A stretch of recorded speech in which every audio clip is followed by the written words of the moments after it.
Hey, so in the last video I was talking about hidden history, and this is just something I just stumbled upon, because there's no such thing as coincidence, right? Like, you know how this shit goes. So I'm reading here, guy called Greenleaf has a video called September 11th, Cranes, Mecca, New York City, Barbary Wars, and Jefferson. Now, you might think that the Barbary Wars is just because the United States went to war against Barbers, or Berbers, but that's not really what it is at all. Alright? The United States went up against the people that were called Berber. They had already enslaved the actual Berbers, or the people that called themselves Berbers, and those people were classified as Negroes. Now, I told you that out of Persia came not one but two different types of Persians, and that they were considered, the first was considered Caucasian. Now listen, study raises possibility of Jewish tie for Jefferson.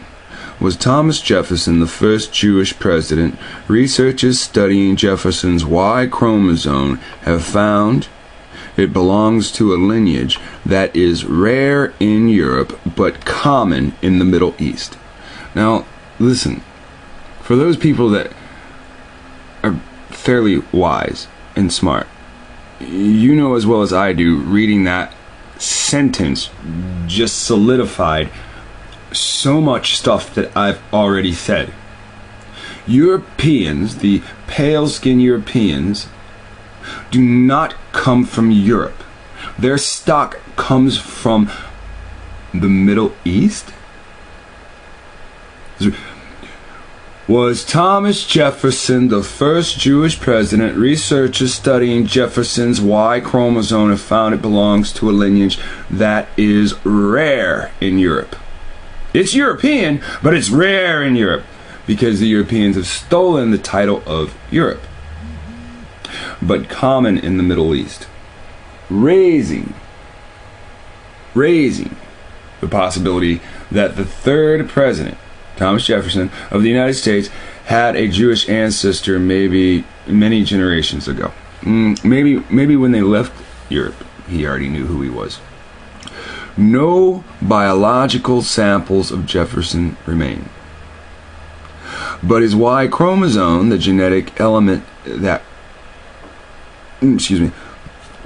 determines maleness, determines the previous males in your family, is assumed to be the same as that carried by the living descendants of Field Jefferson, his paternal uncle. These relatives donated cells for an inquiry into whether Jefferson had fathered a hidden family with his slave Sally Hemings. See, I don't even consider her a fucking woman. With the person he enslaved, named Sally Hemings. A possibility that most historians have scoffed at. Okay, so now everybody knows he lived with Sally Hemings, fathered children, wrote laws that his children would never be considered free men, and historians scoff at it. Just like historians don't want to say that slavery is a central role in the United States.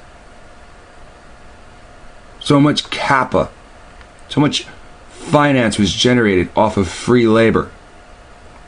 So again, you know how this goes. Growing up, we were German. We danced in a German dance group. I wore lederhosen. When I first got on Ancestry, I was really surprised that I wasn't finding all of these Germans in my tree. I decided to have my DNA tested through Ancestry DNA. The big surprise was we're not German at all. 52% of my DNA comes from Scotland and Ireland. So I traded in my... So it's nothing for him to just pick up another culture and just, hey, now I'm Scottish. All right, so look at this Lederhosen dance. We danced in a German dance group. Okay, like doesn't this remind you of black people dancing? Someone seeing black people dancing, then taking that dance, and then trying to make it their own. Now I want you to think about that as you watch him dance, and I want you to remember how fast he'll change to, oh, now I'm Scottish. In a German dance group, I wore lederhosen. When I first got on Ancestry, I was really surprised that I wasn't finding all of these Germans in my tree. I decided to have my DNA tested through Ancestry DNA. The big surprise was we're not German at all. 52% of my DNA comes from Scotland. Italy, Greece, Scandinavia, and other. What the hell is other? It's 2015, dude. We know every race on the face of the earth, unless you just don't want to say what other is. Scandinavia, Norse barbarians, Irish, land of someone else isn't taken. Scottish, foreigners came on the land and took it. Italy. Let's see. When we think of Italy, we have to remember, let's see, in Italy, they had no such thing as a place called Italy. The Itala lived on the island, and it would be Crete today. And then, historically, or biblically historically, we look back at Esau's grandchildren, Zepho, going into the land of Kittim, which is called today Italy, and Greece. And he forces Italy and Kittim, whom is Greece, to become one. That's why they share the same damn line right there. That's what people don't get. The Bible says Itala and Kittim became one. Italy, Greece. Itala, who's Kittim? Kittim became the Greeks, right? It's the same people.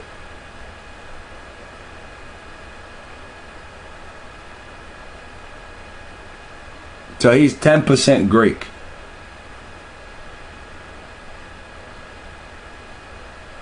He's 10% other.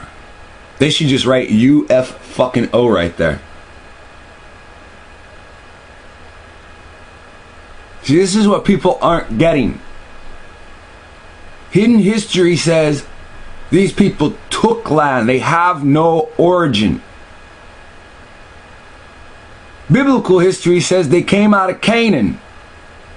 Other. You do not want to fucking write Africa right there, do you? They came out of Canaan, went to other parts of the world, and seized those places. And what'd they do?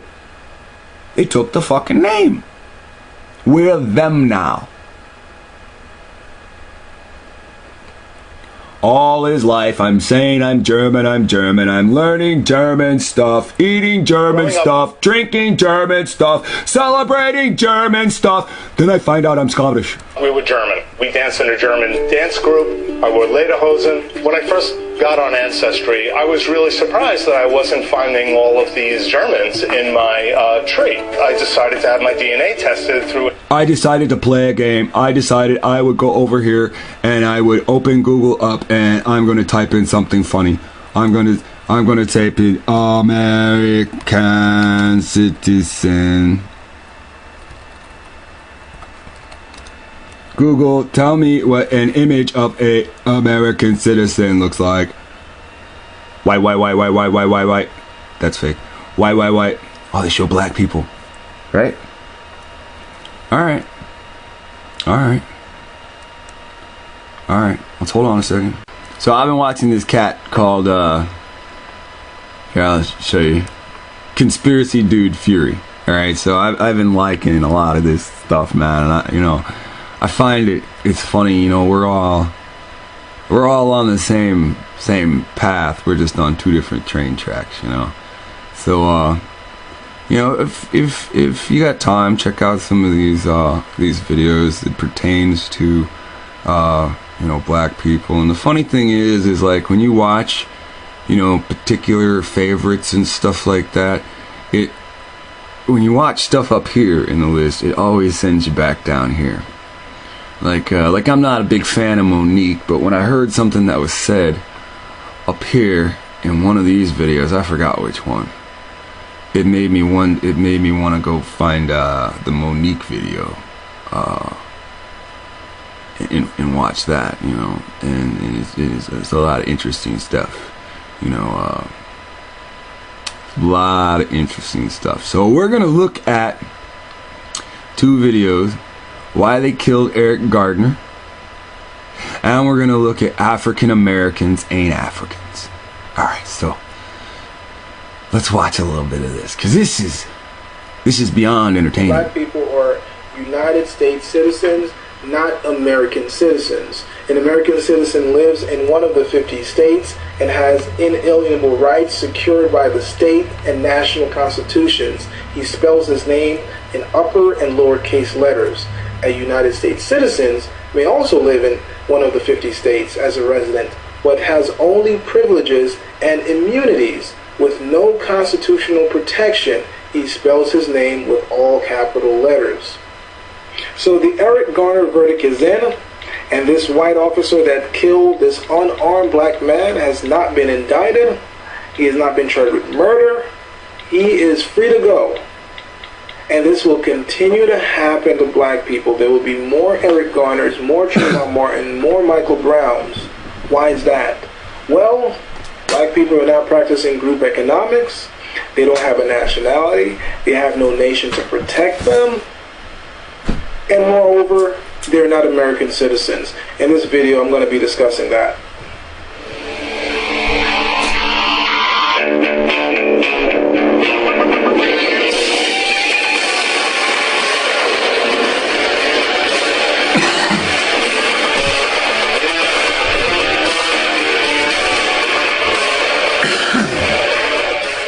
Now, to understand why I'm saying that African Americans or black people cannot be American citizens, we're going to have to go all the way back to 1757, when the United States Constitution was written, and it stated in Article 1, Section 2, that slave counted as 3/5 of a person. Then in 1776, the Declaration of Independence. Now, when slaves counted as 3/5 of a person, that didn't mean that a fucking slave could vote. That meant that the master, the owner, could use that 3/5 to enhance the master's vote. Written, and it stated, we hold these truths to be self-evident, that all men are created equal, that they are endowed by their Creator with certain unalienable rights, and among these are life, liberty, and pursuit of happiness. That to secure these rights, governments are instituted among men, deriving their just powers from the consent of the governed. Now, let's look at this again. When they say that all men are created equal, are they talking about African Americans? Are they talking about... Hell no. You know they're not, viewer, and I know they're not. In 1776, white men were free, and you'd have to ask, who'd they free themselves from? Were they formerly enslaved when they came over here?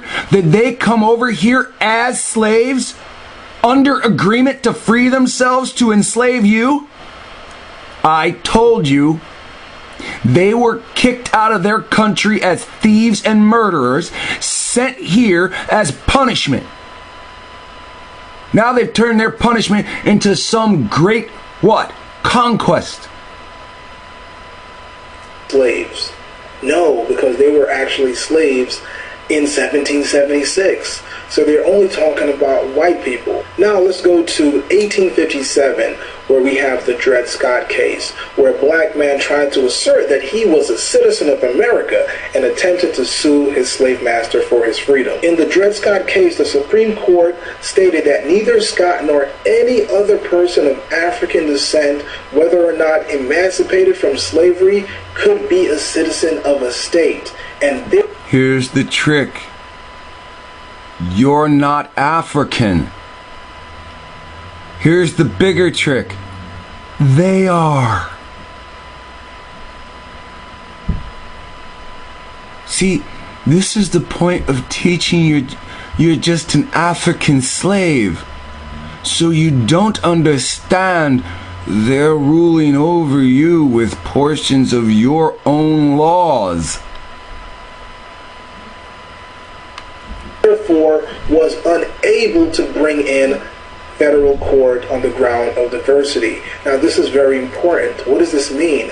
Well, this means that black people, African American, Negroes, coloreds cannot be a citizen of a state. But you can be a citizen of a corporation, which is what you are. A citizen of the United States. You cannot be free outside of the farm. You can be free inside of the farm.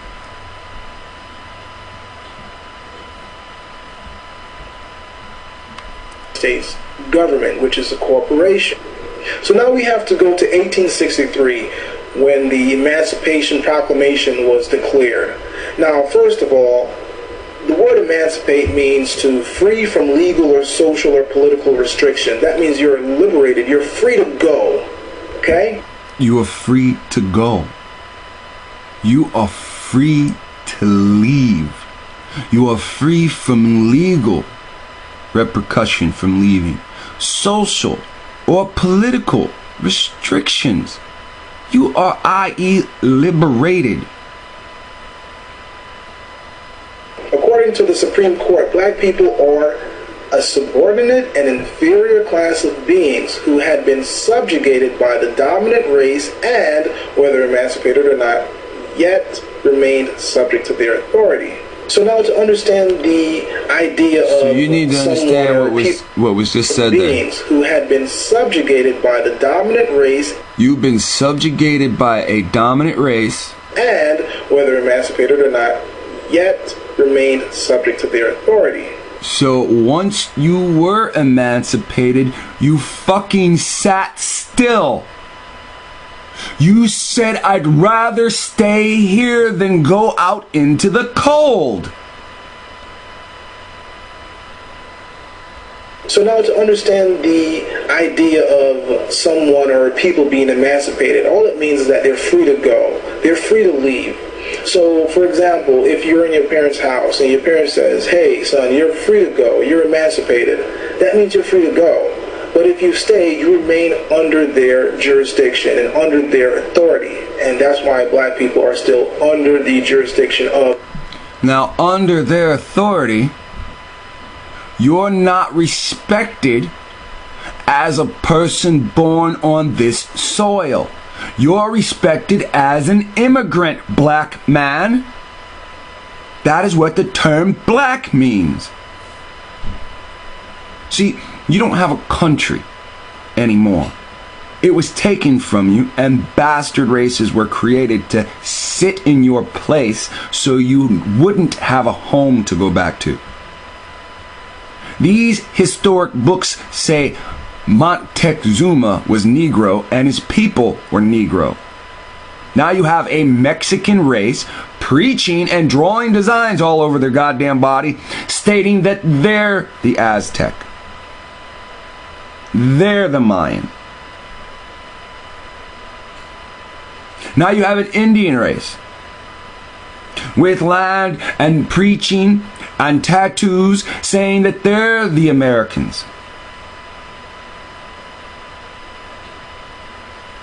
And you are no longer considered the Indian, Israelite, Indian. And you are no longer considered the Hebra, the Hebrew.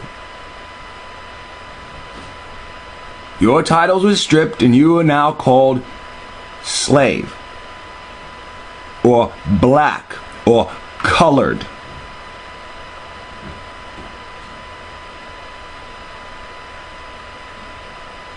As they eradicate the word Negro from history and your birth certificates, and just label all your children black.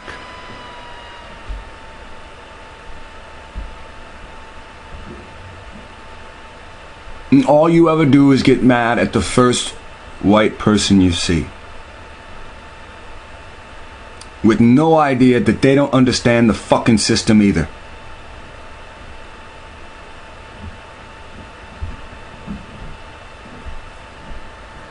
The dominant race, and they're, although free to go, they're not a free people. They were only free to go.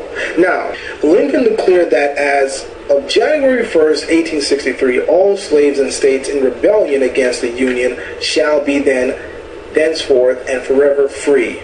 But in actuality, he did not free any slaves because he had no jurisdiction over the slaves in the rebel states.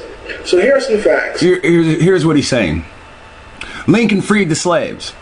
But here's the thing. Lincoln only had slavery control in the North. That means if a man wanted to go free from this country, he would have to go south. He'd have to go through the South. Any black man caught in the South would then go back into slavery. Hence, freedom in the North, slavery in the South. The Emancipation Proclamation didn't actually free all of the slaves. And you've got to understand, Canada isn't in the mind of the slave because these slaves at that time knew their history. They knew that they were from South America and Central America. So if this is America, they already know they got to go down. Here's the South. Let's say this is the dividing line, right? The North and the South. Lincoln frees all blacks up here in the North. But to get to actual freedom away from all people, to restart your nation, you've got to go past all the slavery where you can easily be 3 feet past the 33 dividing line. You've got a noose around your neck. There's no way at that point in history any black was leaving the country. Times have changed now.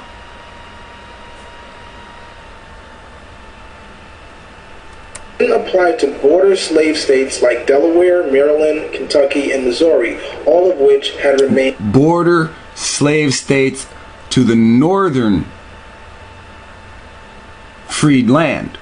So Delaware was a slave state, Maryland, Kentucky, Missouri, all which remained loyal to the Union, the Southern Union. Loyal to the Union. So he was saying that the slaves were free that were in the rebellious states, but not the Union states. But he had no jurisdiction over the rebellious states to free any slave. So essentially, no one was free. Lincoln didn't believe blacks should have the same rights as whites. On September 18, 1858, Lincoln made the position clear. I will say then that I am not, nor ever have been, in favor of bringing about in any way the social and political equality of the white and black races. He began going on to say that he opposed blacks having the right to vote, to serve on juries, to hold office, and to intermarry with whites. Lincoln thought colonization could resolve the issue of slavery. His idea was that a majority of the African American population should leave the United States and settle in Africa or Central America. And he thought that was the best way to confront the problem of slavery. Wait, what? Why Central America? Hey, we all know. They say you're African. But you see here, Central America. I told you a while back in a secret book of his memoirs, they said that Lincoln wanted to send all the slaves back to Central America. He didn't even talk about South America. He said he wanted to send all the slaves back to Central America. Not Africa. Lincoln knew you were from Central America. He knew you were the Mexicans. How did he know? Because of the statements by what? Ulysses S. Grant. Ulysses S. Grant is a kid when Lincoln's president. I believe. I think so. But you've got to understand. These men, these Masonic men, knew You got Ulysses S. Grant told investors, railroad investors, who's gonna have enough money to invest in the railroad? Probably the people that owned the slaves prior to that.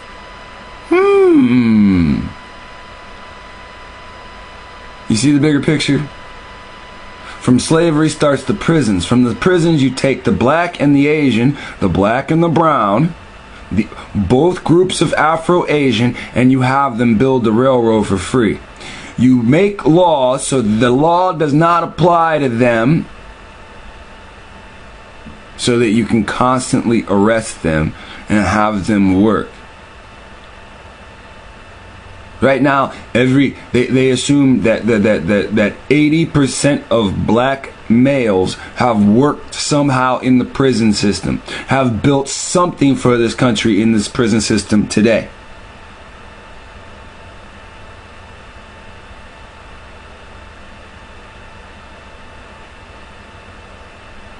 From slavery to the prison system and industrial slavery starting at the same time.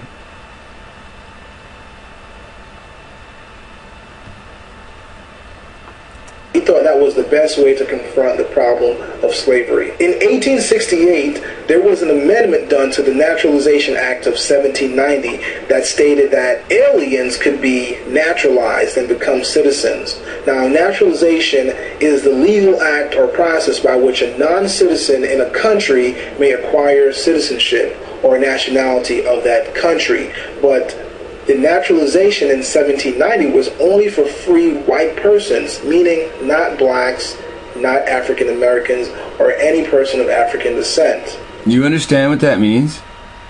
That means they changed it so people not born on this country, on this soil, can be natural citizens. But if you were born on this country that you used to own, you're still a foreigner.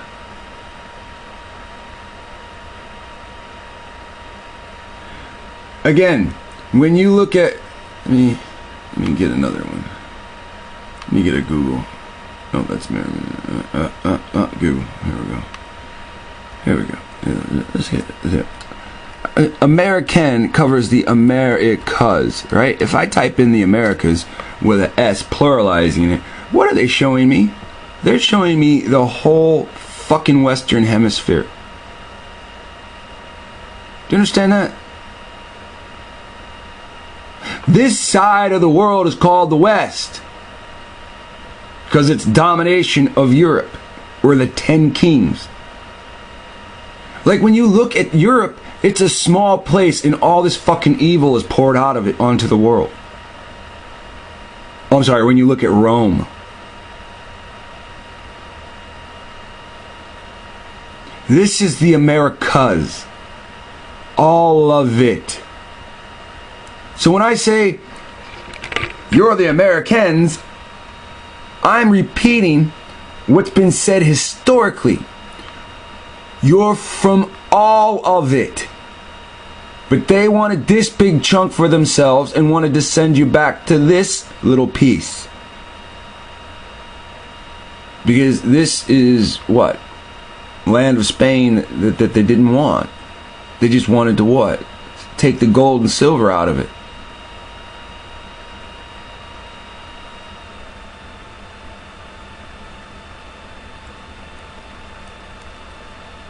This law limited naturalization to immigrants who were free white persons of good character. It thus excluded American Indians, indentured servants, slaves, free blacks, and Asians. So all this time, black people could not be citizens until 1868, when they amended the Naturalization Act of 1790. So in 1868, they made an amendment to the Naturalization Act of 1790. The 14th Amendment in 1868 granted citizenship to people born within the United States and subject to its jurisdiction regardless of their parents' race, but not including black people or Indians. Again, they refined this law to exclude black people or Indians. Now, this time, It's 1868. Now you've got to understand, by 1868, the Illuminati have decided to take the term Indian away from all the slaves because now they want to be free citizens in their white society instead of leaving. Well, if they're gonna stay, we don't ever want them to see what? The treaties that their parents signed. This is what it's all about.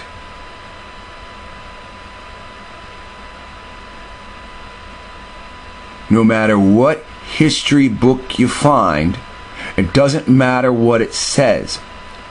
If it don't match correctly what those treaties say, you have yourself a court case based upon fraud.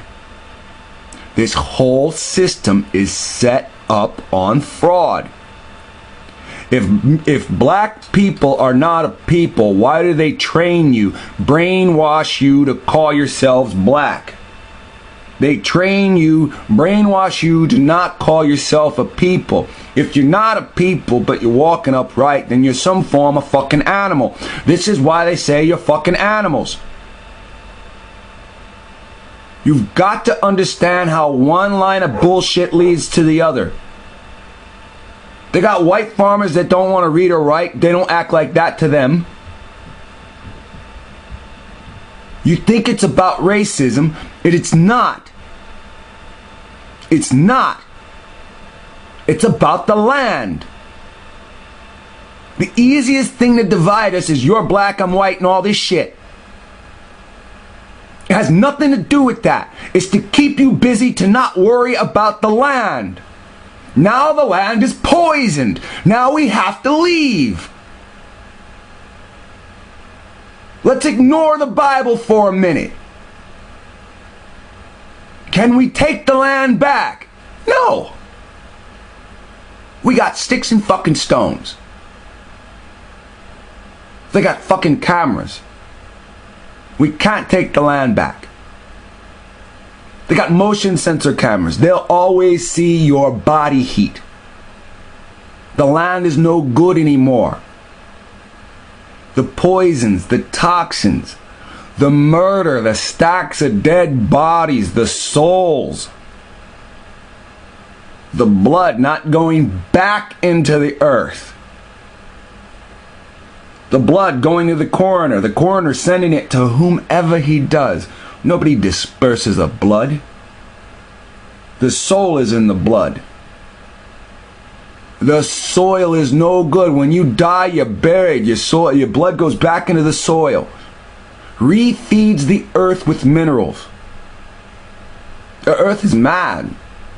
Hungry. And it's going to open up and chomp this place.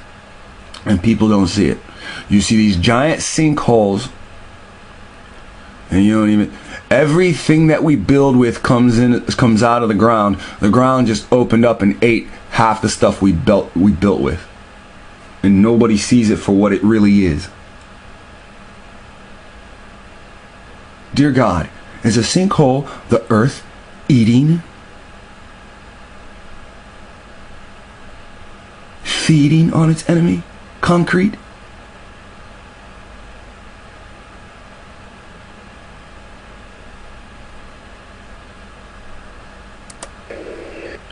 But it goes on to say, regardless of the parents' race, citizenship, place of birth, but it excluded untaxed Indians, those living on reservations. Yes, the 14th Amendment was passed, but this amendment created a new class of citizenship. This new class was legally called United States citizen. This class of citizen is a privilege granted by the federal government. And anytime they want to fucking shoot you, that's them taking back the privilege. Anytime you die, that's them revoking your privileges. Nothing more. It's not a life for a life to them. They believe in Christ. Forgive and forget. Forgive, take some cash.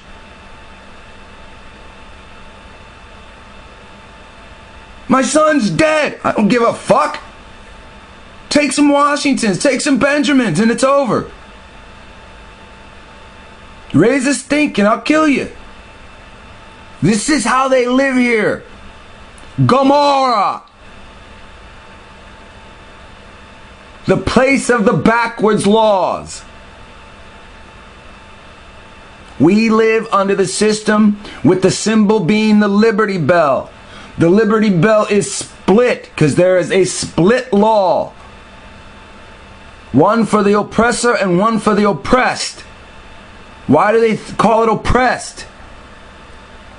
And not a sovereign. That means there's somebody pressing, and they're pressing up against somebody else. Somebody's the press and somebody's the presser.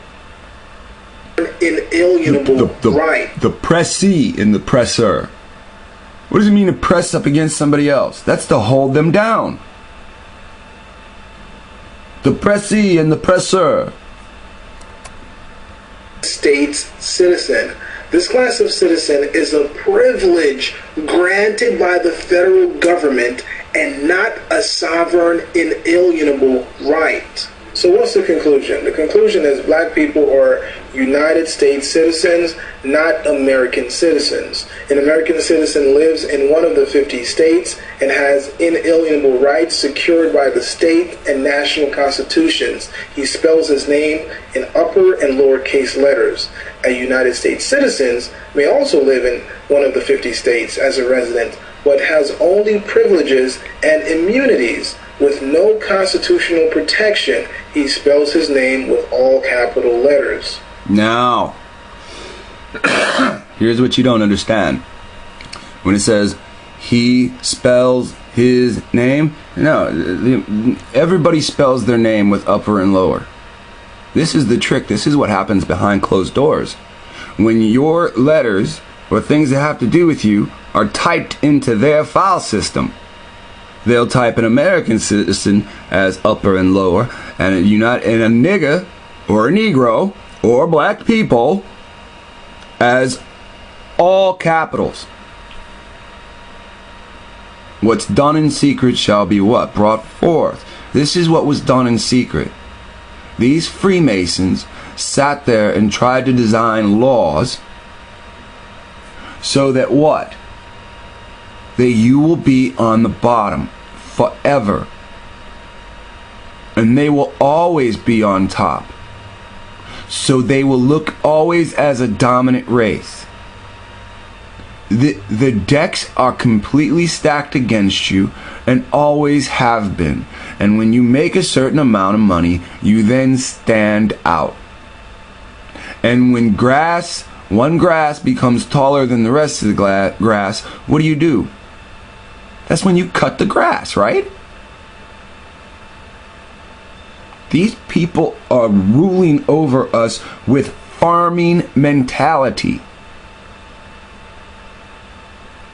Charlotte's fucking Web, dude.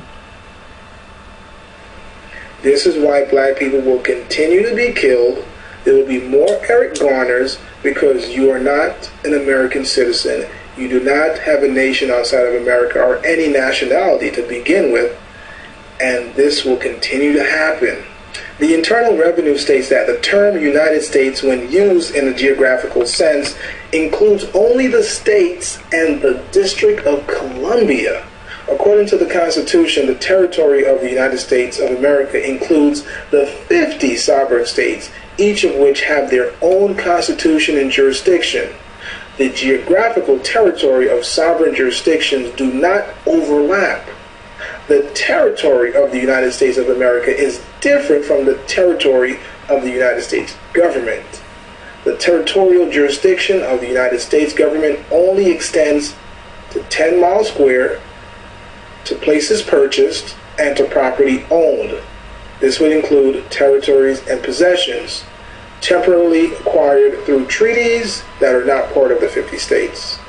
Persons who are under this exclusive jurisdiction are citizens of the United States government and of the state where they reside.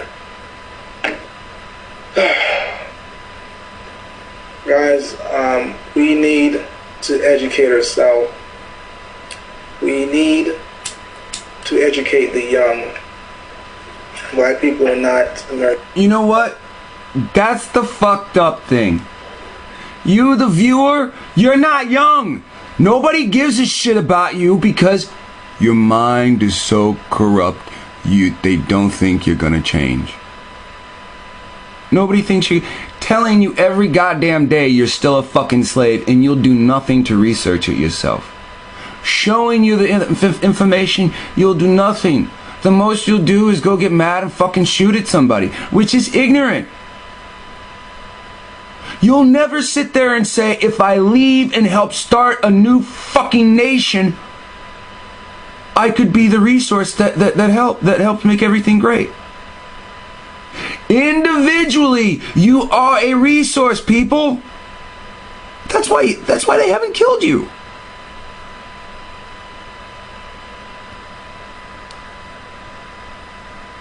Why haven't they killed me? Because they know you lazy motherfuckers ain't gonna do shit. Except for go to the grocery store and buy more food to keep on fucking existing here and keep stalling as the inevitable comes. Of the state where... Listen to it again. Guys, we need to educate ourselves. We need to educate the young. Black people are not American citizens. They are United States citizens. And if we want to end this war, this race war that is starting, we're going to have to pull out of the system. That means pulling out of the system entirely, boycotting everything that is not black owned or created. That means we have to start saving up to build a micronation outside of the United States. Bam, right there. You've got to build something outside of the United States. You cannot live in the system and expect to reject the system. I can say anything I want, but I'm still buying their damn products. We have to leave for it to matter. You have to leave the house. You have to leave Daddy's house. You cannot stay in Daddy's house when Daddy told you you're emancipated. He gave you the Emancipation Proclamation. He said you're free to go. You were free to go and you stayed in the house. And Daddy is still kicking your ass because you won't leave. I know you might say, yes, we were here first. But guess what? Daddy owns the house now. You need to leave. Black people, you need to leave America. You need to leave the house of white supremacy. Let them have white supremacy. White supremacy won't bother you. It won't be an issue if you're no longer in the house to deal with it. You have to leave the house.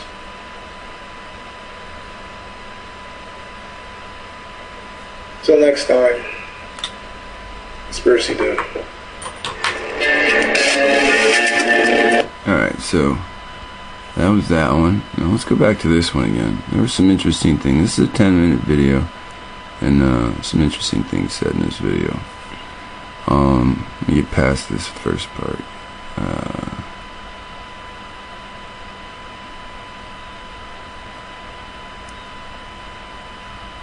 Alright, so there was an incident that happened in the United States where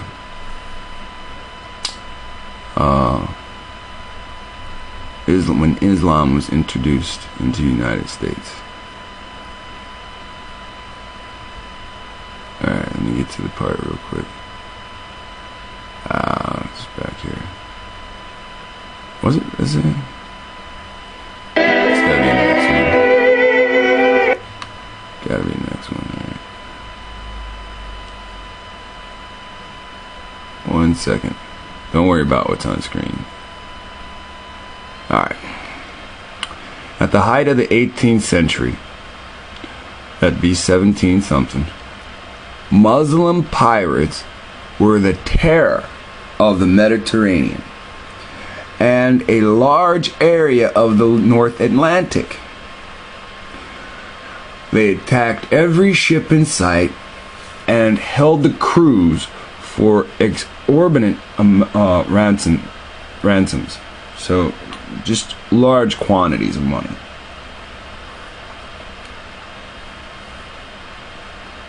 Now, when you look, they'll show you a picture of what the pirates look like. Alright? So, when you got all these black Muslims today, this is so fucking dumb. They have no idea what they're actually like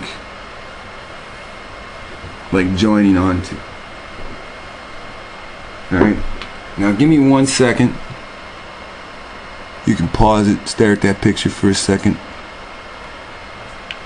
Alright, so now you can see them, they got their old cannonball right there and all that stuff, and they're taking prisoners, and you know, you see the Sultan back there. And that's what the Caliphate would have looked like at the time of Rome too. These are Turks, dude. Arabs and Turks and shit. Alright, so back it up again. It says, Islam and what its Barbary followers justified doing in the name of their prophet and their God disturbed Thomas Jefferson quite deeply. America had a tradition of religious tolerance.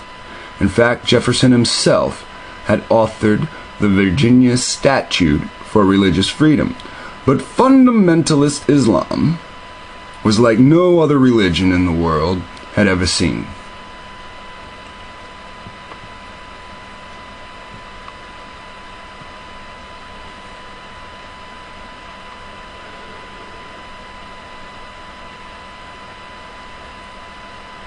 So, is Captain Crooker. Is there... Nope, that's it, goes right into that. So here's these Englishmen, these Americans actually, being taken captive, and it says on, I can't really understand what that word is, the ministries of the Christian slaves chained and in irons driven home after labor by infidels with large whips.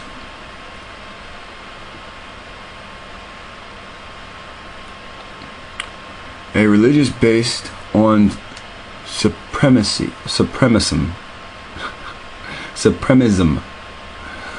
whose holy book not only condoned,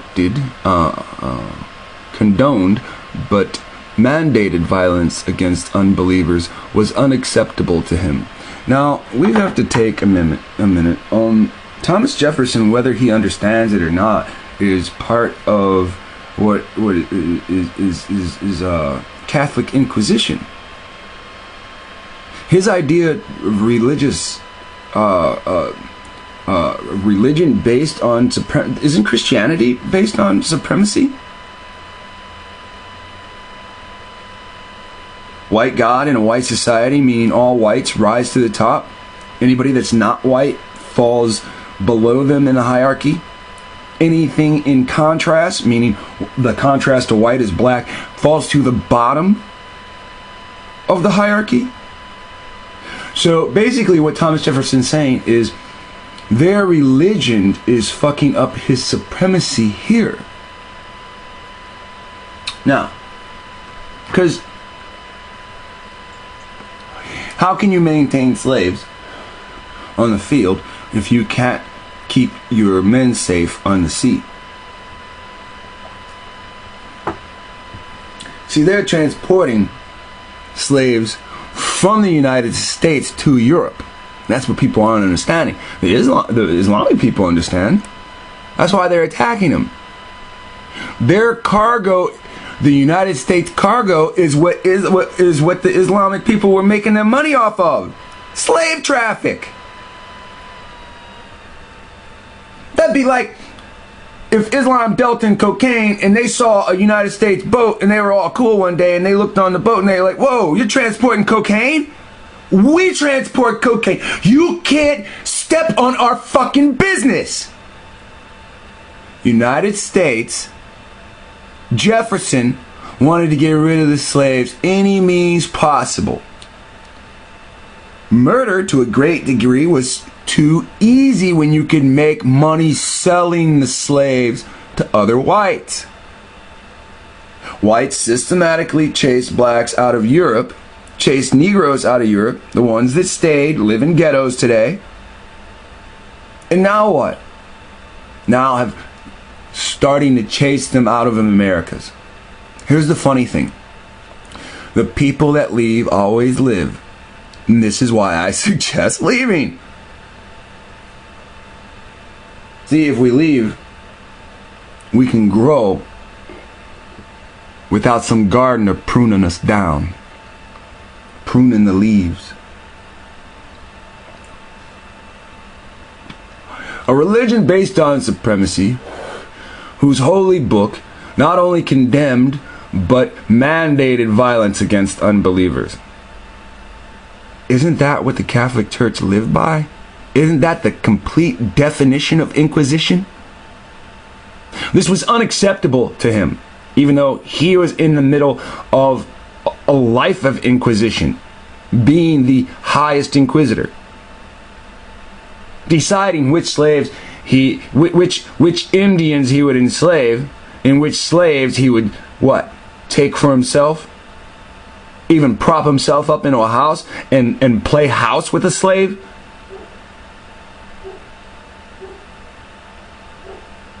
You don't understand the psychosis is going on? I hate your people, but I love you. I'm gonna take you and build a house, and we're gonna live in that house and build a family. His pale ass and his black family. Historians don't even want to talk about this. They make books, people don't even want to buy it.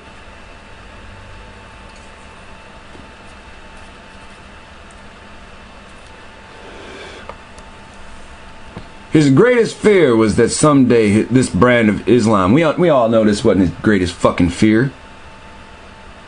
His greatest fear would be that the blacks would kill the whites. Now listen to this in combination with that. His greatest fear was that someday this brand of Islam would return and pose an even greater threat to the United States. Because he had all those blacks sitting there waiting for what? Some type of belief.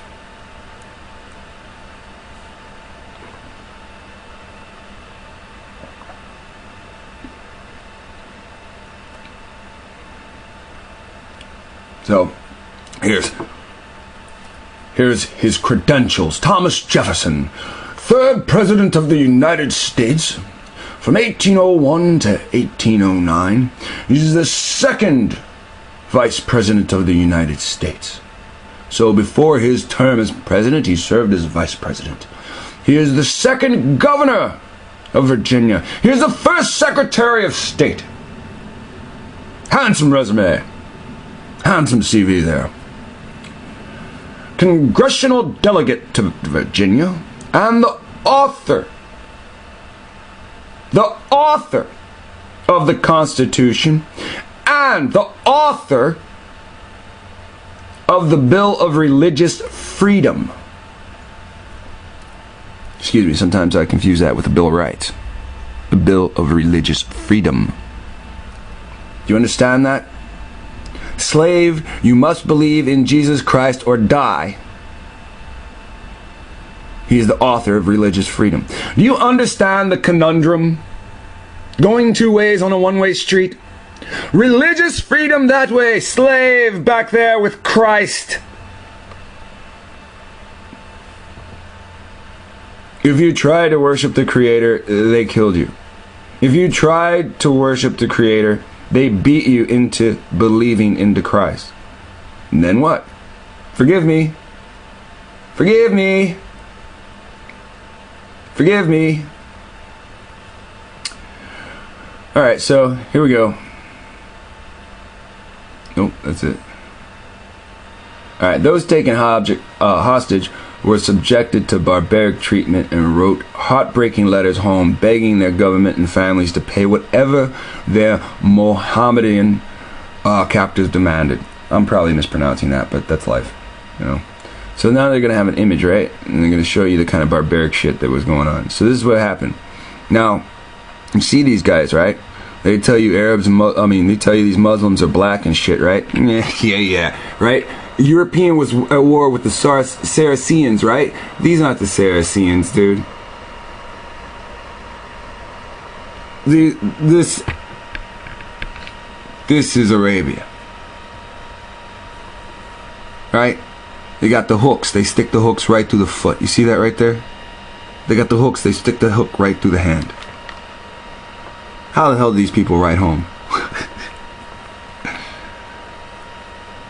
Half those times those hooks are sharp, they cut right through the flesh. You stick it in and then they rip it right back out. How long? Let's look at that picture again. You know the sharp edge. Let's just do it here. The sharp edge is up, right? Sharp edge is up. How long before the weight of that man makes the foot slide right through that blade? This is the kind of good shit that these guys do. All of them. Beginning in 1784, 17 years before he would become president, Jefferson became America's minister to France. So this is 17 years prior, right? That same year, U.S. Congress sought to appease its Muslim adversaries by following the footsteps of European nations, paid bribes to the Barbary states. So the states of Morocco and Algeria, they'll show you in a second, rather than engaging them in war. So instead of engaging them in war, they would just pay them off. They would pay the bribes. Right? So this is the point where the United States says, no more. When you hear today, we don't delegate in hostage situations. We don't. This is why. All right. So in July of 1785, Algerian pirates captured American ships, and the Dey of Algiers demanded an unheard of ransom of $60,000 for the pirates. It was a plain and simple case of extortion, and Thomas Jefferson was vehemently opposed to any further payments.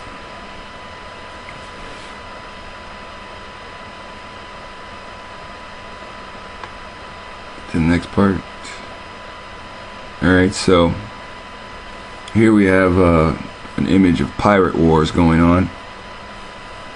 Instead, he proposed to Congress the formation of a coalition of allied nations who together could force the Islamic states into peace. Alright, so that's always the goal, right? Force them into peace. We here in America, we do not live by I love you or any form of that kind of peacefulness. We live in a form of peace of we're all Clint Eastwood. If you mess with me, you better kill me, or I'm gonna be extremely violent in my vengeance, right? So he decided to show them vengeance, and if you show them enough force, they will never mess with you again, right? So this is what he did. A disinterested Congress decided to pay the ransom. So they're showing you here. Now, in Mystery of the Mexican Pyramids, when they show you that the Israelites sailed from Tripoli, here's where they sailed from, Tripoli. All right. Now you can see other maps that will show Tripoli being here in the Levant area, which is kind of interesting. So, see the Ottoman Empire? That's the Turks. So all this empire that used to be the Roman Empire is now the Turk Empire. Ottoman, Tripoli, Tunis, Algiers, and Morocco. Now, here's what? Europe, Pope sits there? Alright. In 1786, Thomas Jefferson and John Adams met with Tripoli's ambassador to Great Britain to ask by what right his nation attacked American ships and enslaved American citizens, and why Muslims held so much hostility towards America, a nation with which they had no previous contacts.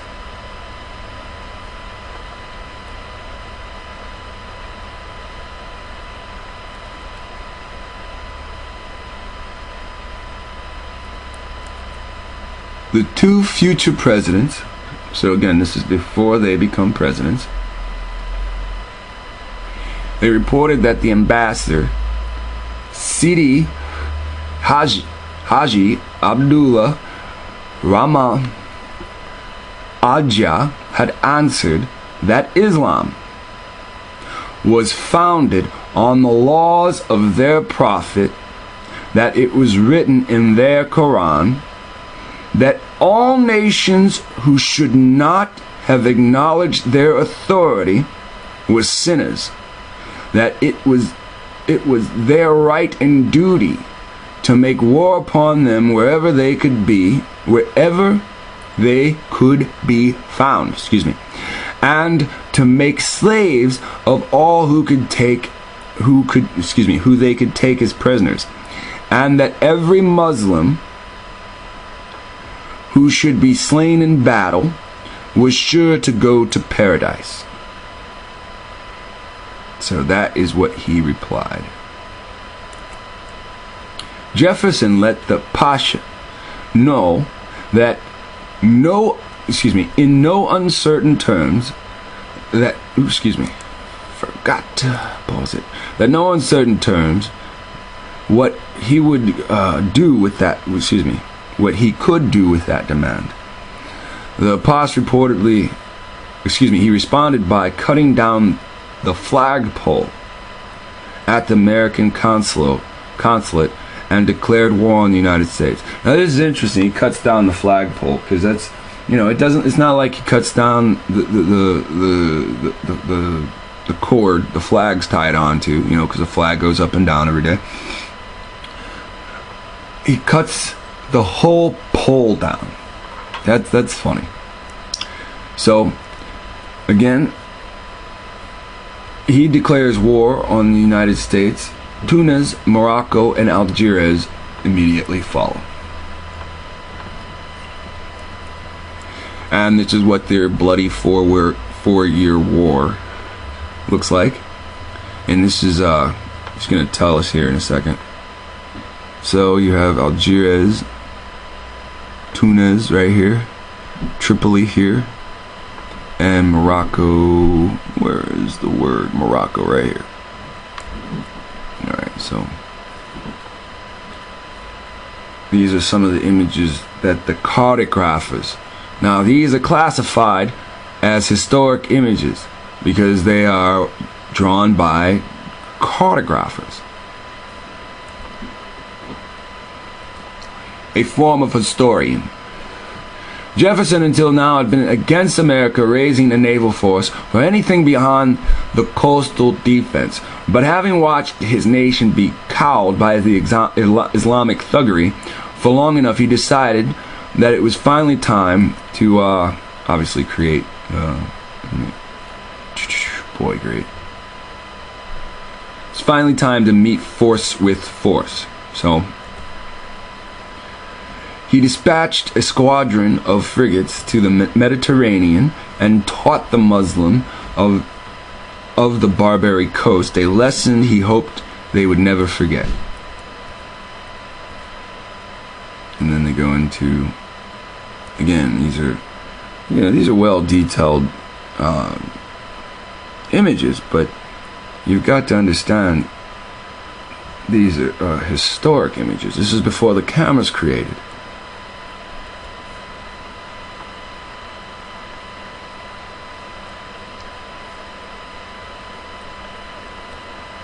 Congress authorized Jefferson to empower U.S. ships to seize all vessels and goods in the Pasha of Tripoli and to cause to be done all other acts of precaution or hostility as the state war would justify.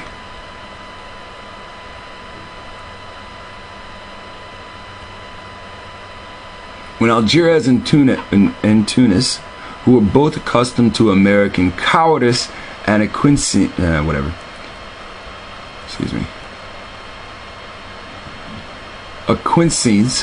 that means, saw the newly independent United States had both the will and the might to strike back, they quickly abandoned their allegiance to Tripoli. The war with Tripoli lasted for 4 more years and raged up again in 1815. The bravery of the United States Marine Corps in these wars led to the line "At the shores of Tripoli" in the Marine hymn.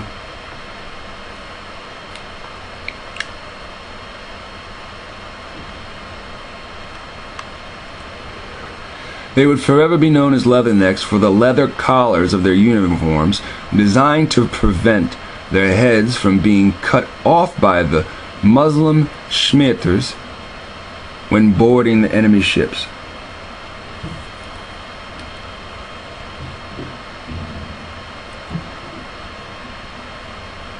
And here's a Time Life cover of the radical mind of Thomas Jefferson.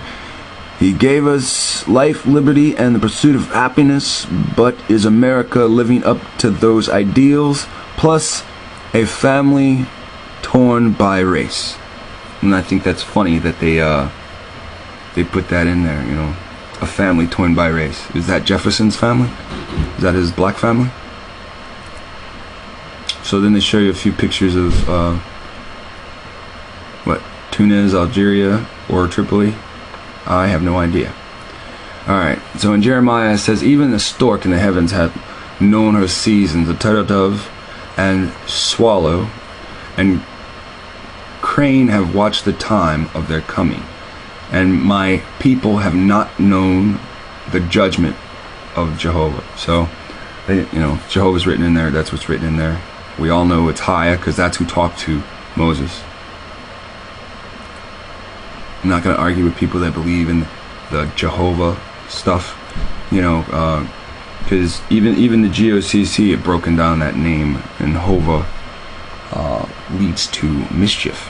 Mecca crane crash, act of God, engineer says. King Solomon vows to find cause. So they had a crane fall on 9/11. This video starts with a quote-unquote crane mishaps, right?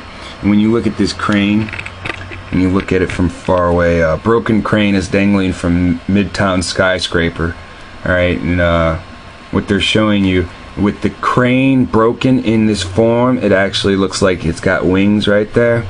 See, this is a constructed art project, and they highlight it to bring attention to it, and they take a picture of it in such a way it looks like a crane, right? The stork that brings the baby, right?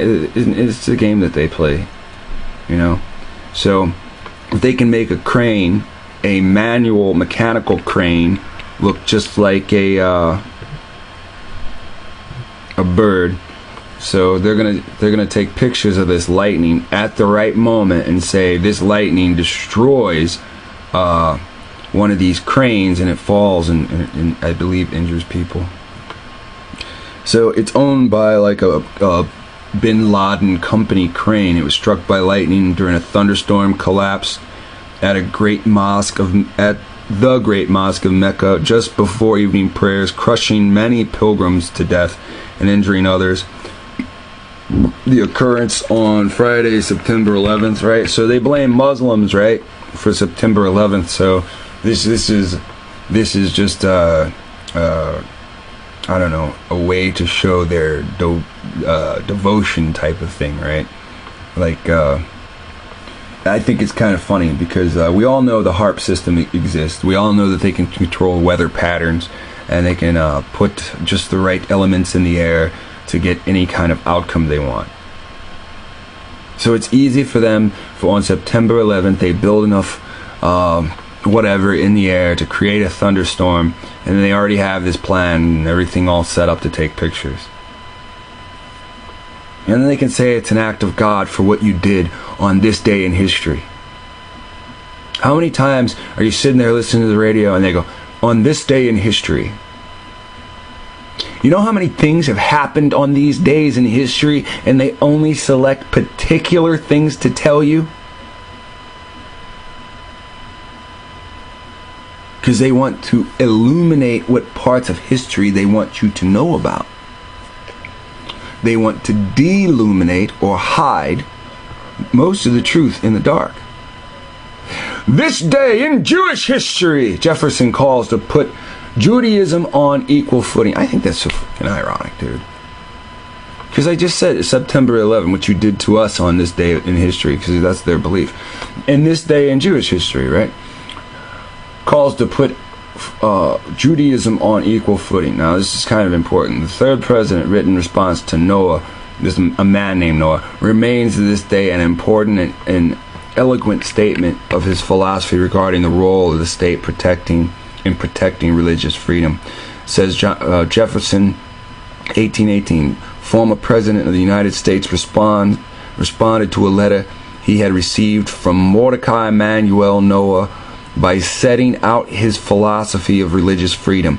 In the letter to the distinguished American Jew, Jefferson pointed to the case of the Jews as an example of people who had been oppressed simply because of others' prejudices. Yeah, that's funny, because Jefferson didn't kill or murder or go to war with people because of prejudices. You know, he dealt with them because of land ownership. And that's what we still don't understand. This is all about land ownership. Let's get to that one. Here we go. Mecca crane collapse, act of God. This is just continuing. All right, here we go. Jefferson, the first Jewish president. U.S. president, author of the Declaration of Independence. Force behind the Louisiana Purchase. And Jew? A new genetic study raises the tantalizing possibility that Thomas Jefferson may have had Ashkenazi ancestry. Researchers of the University of... No, I can't prove that it's Ashkenazi, but they say Jewish ancestry. That's the only thing it's going to lead back to. Researchers of the University of Leicester... Well, it's going to lead to Arabia, but you're going to find that it's all messed up. They found the founding fathers' Y chromosome as part of a line known as K2. Right? Isn't that a drug? Isn't that a mountain? Established to be about 20,000 years old. Humans ain't. Man isn't 20,000 years old. You understand what that means? They're claiming his DNA was around before man. Let's see. First, the Creator created angels. Then he created man. And then some angels got mad. Okay, let's read that again. Researchers at the University of Leicester have found that the founding fathers' Y chromosome is part of a line known as K2. Estimated to be about 20,000 years old. The line has been found scattered about Western Europe, notably Iberia. It takes you right back to what? Iberia? Alright, man. You guys aren't getting it yet, are you? Alright, let's see. Alright, so I don't think I got that far. I want to get back to that one. Here we are. I don't know how I missed this. Here we go. Study raises possibility of Jewish tie for Jefferson. Was Thomas Jefferson the first Jewish president? Researchers studying Jefferson's Y chromosome have found it belongs to a lineage that is rare in Europe but common in the Middle East, Iberia, raising the possibility that the third president of the United States had Jewish ancestors. Why would they keep saying Jewish when it keeps saying it goes back to the Middle East?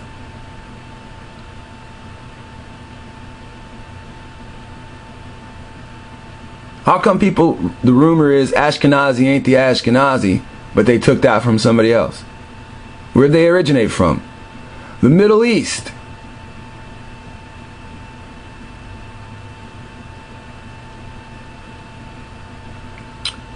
No biological samples of Jefferson remain. What happened to Jefferson's body? But his Y chromosome, the genetic element that remains, maleness is assumed to be the same as that carried by living descendants of Field Jefferson, his paternal uncle. These relatives donated cells for an inquiry into whether Jefferson had fathered a hidden family with his slave, Sally Hemings, a possibility that most historians scoff at. But researchers reported in 1989 that Jefferson's family chromosome matched perfectly that of a male line descendant of Easton Hemings. So listen to this. Field Jefferson, living descendant, the white side, has what? Has a chromosome that matches Easton Hemings, the male from Sally, that came out of Sally. That means Jefferson was banging slaves and making babies. One of Sally Hemings' sons. The genetic evidence was not conclusive by itself, but made strong case combined with historical evidence that Hemings had indeed become Jefferson's mistress, his pretend black wife, after the death of his wife, Caucasian Martha. Genetics at the university, isn't that messed up? I bet like the Jeffersons in their family, they're like, we can never name anybody in our family Sally. Like little Sally Jefferson can never be named, right? I bet in the Heming, Martha and Thomas. We gonna honor that we part of them, even though they don't respect us and built laws so that we never be free. Geneticists at the University of Leicester in England, they can't even do these blood samples here. They're just like, America's too compromised. We don't want to believe what they come out with. Why don't we do the test here where we can control the test on the information? Right? They don't want the Americans to control the test or the information, but they'll do it. Led by Turi A. King and Marique A. Joblin, now have undertaken a survey of the branch or lineage to which Jefferson's Y chromosome belongs. All Y chromosomes fall on branches of a single tree, descended from one man in the ancestral human population. Ah, that's code for Bible talk. Look at this. All Y chromosomes fall on branches of a single tree. Single tree is Noah. Noah had 3 sons. Noah's the single tree, so there's 3 branches. Ham, Shem, and Japhet. Descended from one man, Noah, in the ancestral population of humans. See, here's the problem, because it's going to go back to Adam, not just Noah. And that's why they talk about it being a tree. And that's why I don't give the name. See, because if they say everybody died in a flood, then that's them admitting the flood. If they say most people died in a flood, that's still them admitting the flood. All the nations, all the indigenous people that they keep killing, they all have their own form of record of the flood. See, that's the whole game. You all come from one. You all come from one source. Adam and Eve. Cain's children survived the flood, so that's a branch that's separate from the tree now, right? The reason is that all the other potential Adams in the population had Y chromosomes that fell extinct when they had no children or only daughters. Very interesting. Very interesting. Alright, so I think that lemon is squeezed. birds, birds, birds, birds, birds, birds, birds, birds, birds. Pilgrims, traumatized, asking now Mecha crane, asking how the Mecha crane could fall. How could a crane fall, dude? Well, small explosives. Crane collapse killed 107 people on September 11th, right? Was that this year? Yeah, that's this year. Alright, so that is a guy called Greenleaf, and he's September 11th, Cranes, Mecha, Barbary. Alright, let's get back to we just did why they killed Eric Gardner, right? Remember, this is the most critical thing in the beginning. Citizens, not American citizens. An American citizen lives in one of the 50 states and has inalienable rights secured. Inalienable, non-alien. That means Europeans that are aliens to this soil wrote laws to make themselves the aboriginal. And you, who are the real aboriginal, you're now the alien. They have inalienable rights, you have alien rights.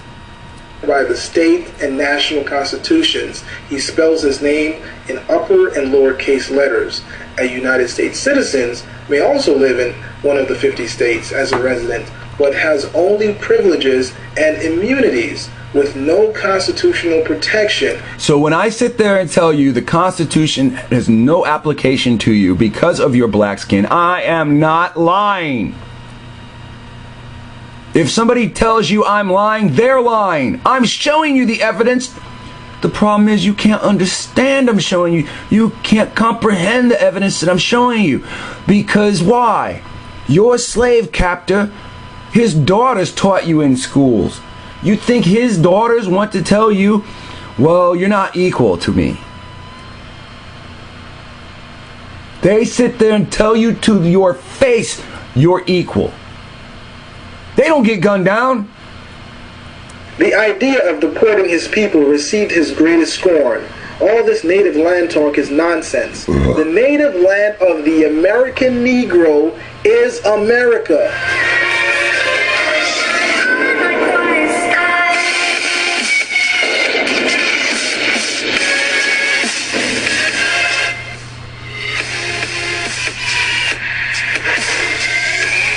You know, there's a saying that if you want to hide something from a black man, you put it in a book. Well, today I want to tell you so-called African Americans that you're not African. You are native to this land. You are the Indian. If you want to be super technical, you are indigenous to the entire world. The further back in history you go, the darker the complexion.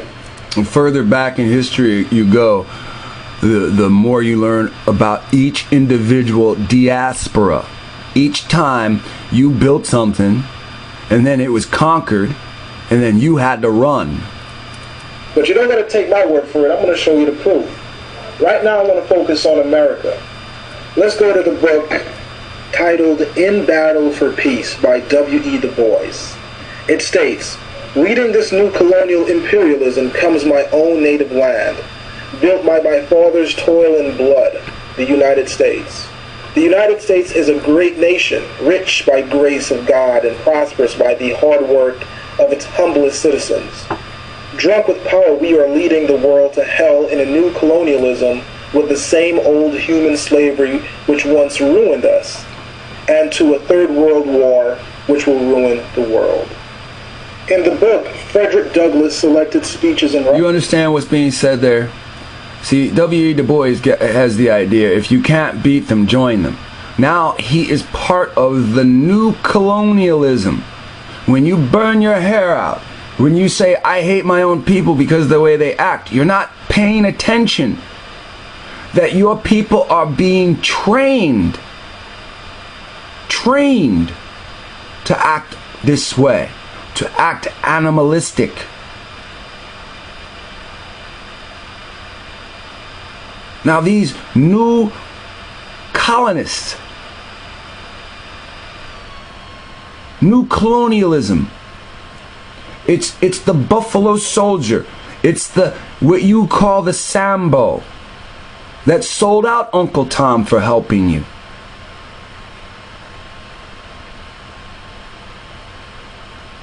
ruin the world. In the book, Frederick Douglass Selected Speeches and Writings by Frederick Douglass, he states, in editorial after editorial, Douglass hammered away at the theme that colonization was the twin sister of slavery. Twin sister.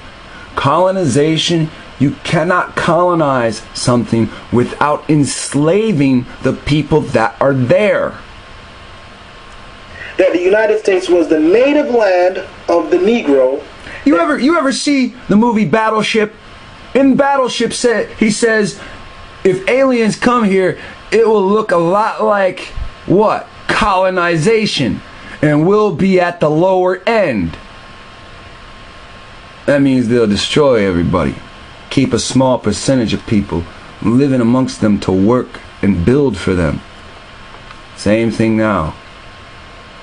Keep the population low like Egypt. Was the native land of the Negro, that he, if anyone, has a right to the soil of this continent, having for more than 200 years toiled over the soil of America. See, I don't know where where he stands on this, but what he's saying is, all right, if we are the ones that dug in the dirt, then we have more right to it than you. Having for more than 200 years toiled over the soil of America, under a burning sun and a driver's lash, plowing, planting, reaping, that white men might loll in ease, and having fought and bled for this country, that his attachment to this place of his birth is stronger than iron, and that those who advised the Negro to immigrate were his worst and most deadly enemies. In the book, Frederick Douglass by William S. McFeely. And that's Frederick Douglass's opinion. This Bible says migrate. Abraham migrated. The tribes migrated. He states, the idea of deporting his people received his greatest scorn. All this native land talk is nonsense. The native land of the American Negro is America. It's actually the Americas. You got to understand, Douglass lived at a time where he didn't have the internet. He didn't have European history of colonization. His bones, his muscles, his sinews are all American. His ancestors for 270 years have lived and labored and died on American soil, and millions of his posterity have inherited Caucasian blood. In the book, Frederick Douglass Selected Speeches and Writings by Frederick Douglass, he states, hey, whoa. If millions of us inherited Caucasian blood, where's all the pale people?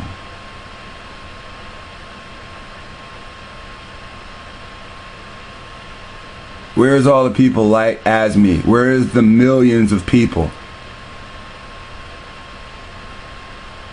Where's the millions of people lighter than me with still Afro blood?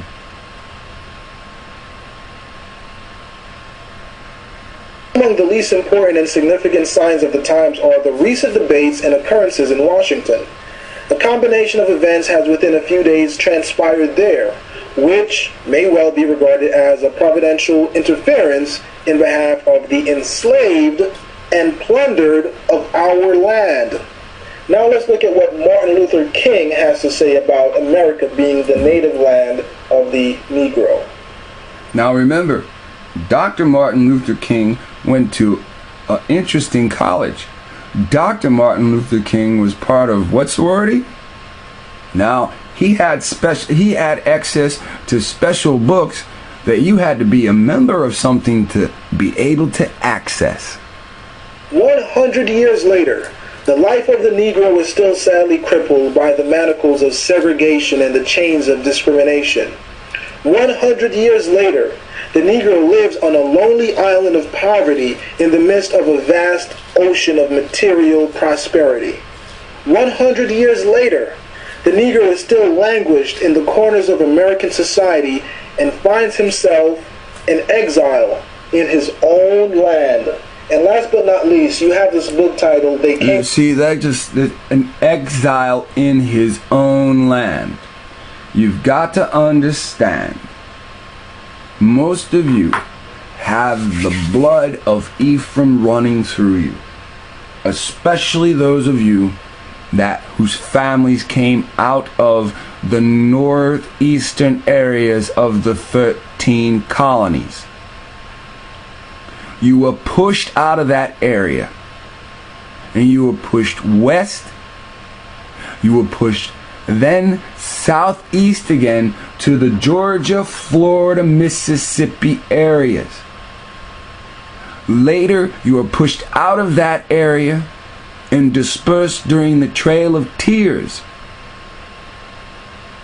And you moved further into Mississippi, Georgia, Oklahoma, some parts of non-racist Texas, and Kansas.